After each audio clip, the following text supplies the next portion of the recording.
Bienvenue dans notre série Astuces de code Python pour la mise en production en data science. On continue donc la section sur les structures de données. Aujourd'hui, on va s'intéresser aux listes. Ok, restez bien avec moi jusqu'à la fin de cette vidéo parce que vous aurez l'essentiel dont vous avez besoin pour travailler convenablement avec les listes.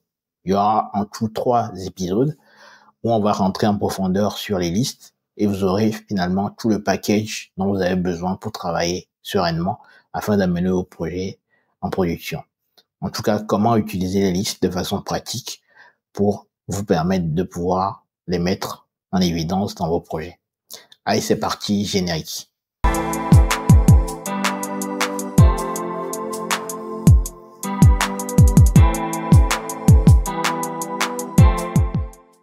Salut à toi, bienvenue sur ma chaîne. Moi, c'est Espoir Badoun, je suis data scientist.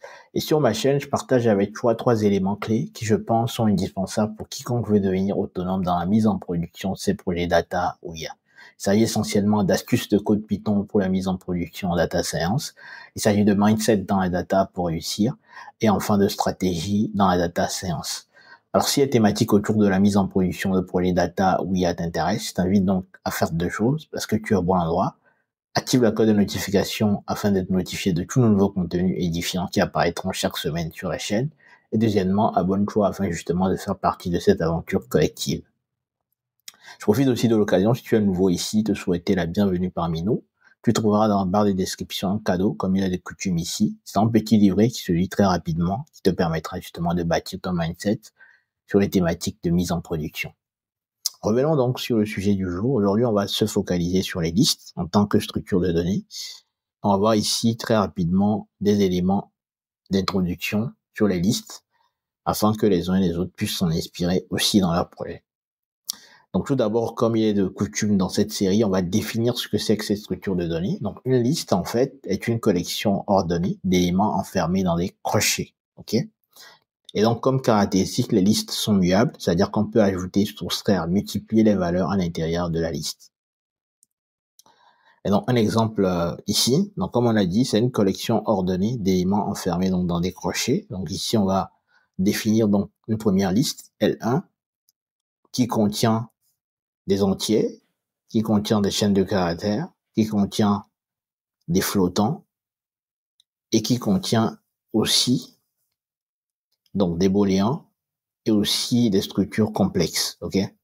Ce qu'on appelle les nombres complexes. Du coup, ici, on va simplement exécuter ça.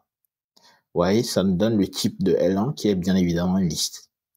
Maintenant, un des éléments importants, c'est comment on fait pour extraire en fait des caractères individuels. Pour ça, il suffit très simplement, si je veux récupérer le dernier élément ici, rappelez-vous dans la section sur les chaînes de caractères individuels, on avait parlé de la règle d'indexation, qui est de dire que lorsqu'on veut récupérer un élément à la fin, l'index c'est -1, ok? Donc ici on veut récupérer 5 plus 9j, il suffit simplement de faire L1 crochet, tout comme on a extrait des éléments de caractères dans la partie chaîne de caractères.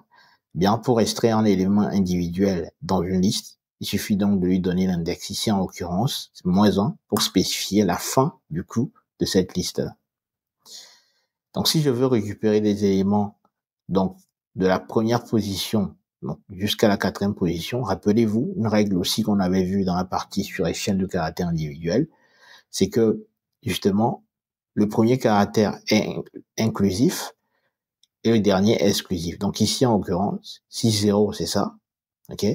1, c'est espoir. 2, c'est 3.14.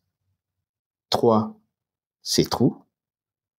Et 4, c'est 5 plus 9j. OK? Et donc ici, comme nous, on veut récupérer trou, il faut donc lui donner l'index supérieur. Donc du coup, on va donner donc comme indexation de récupérer de 1, c'est-à-dire ici, jusque là.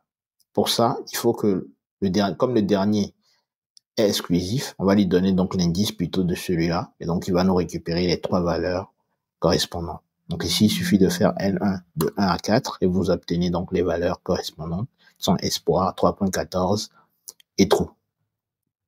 Maintenant, comment on fait pour modifier une liste? Ce qu'on va faire ici, c'est qu'on va se concentrer Donc, comment on fait si on veut, par exemple, changer justement le premier élément ici? On va simplement lui donner donc l'index. OK, l'index ici, en l'occurrence, c'est 0. Et simplement lui donner la valeur qui correspond à cet index-là. Il va simplement changer l'élément en question. Donc ici, il a changé 1 à 100, tout simplement. Donc si vous voulez changer des éléments dans une liste, il suffit simplement de lui fournir l'index, OK, et d'assigner finalement à l'index une valeur particulière, la valeur que vous voulez. OK, ici, en l'occurrence, on assigne à l'index 0, où il y a 1, la valeur 100. OK, très simplement. Donc, comment on fait pour ajouter un nouvel élément? Pour ça, c'est simple.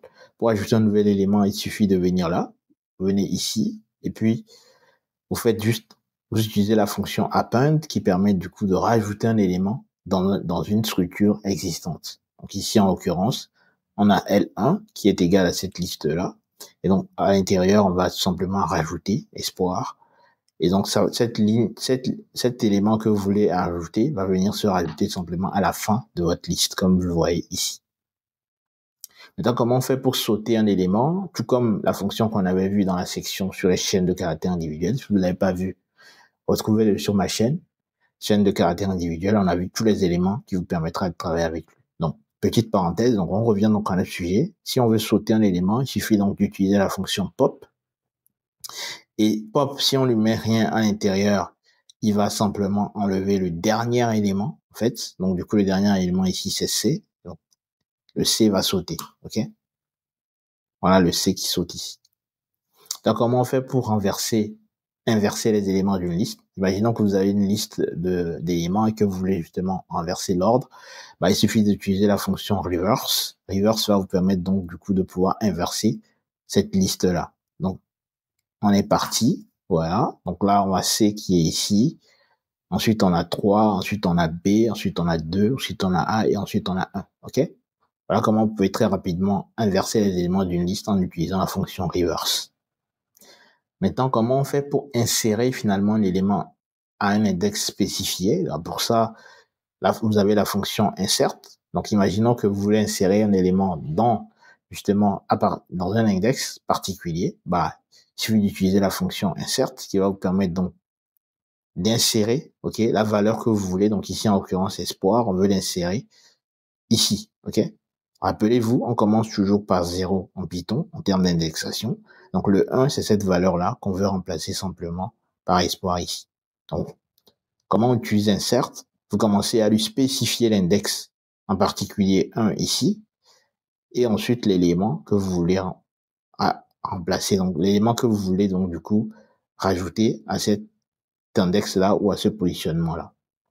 Donc ici, on remplace donc du coup A par espoir en faisant L1.insert 1 espoir tout simplement. Maintenant, comment on fait pour trier une liste? Ça, c'est très simple. Il faut utiliser la fonction sort. Et donc, vous pouvez donc à l'intérieur lui indiquer si c'est par ordre croissant ou pas. Donc, cette option existe aussi. Donc ici, simplement, si on a cette liste-là, il va le trier donc du coup par ordre alphabétique. OK? Maintenant, on va voir les concaténations de listes. Comment on fait pour concaténer une liste? Pour ça, vous avez donc une liste L1 qui est 1, 2, 3, tout simplement. Et donc, ce qu'il faut faire ici, c'est très simplement pour concaténer, vous utilisez le caractère plus pour concaténer deux listes. Ok, vous voulez rajouter deux listes ensemble dans une seule. Faites tout simplement le plus ici, qui est l'indicateur de concaténation en ce qui concerne les listes.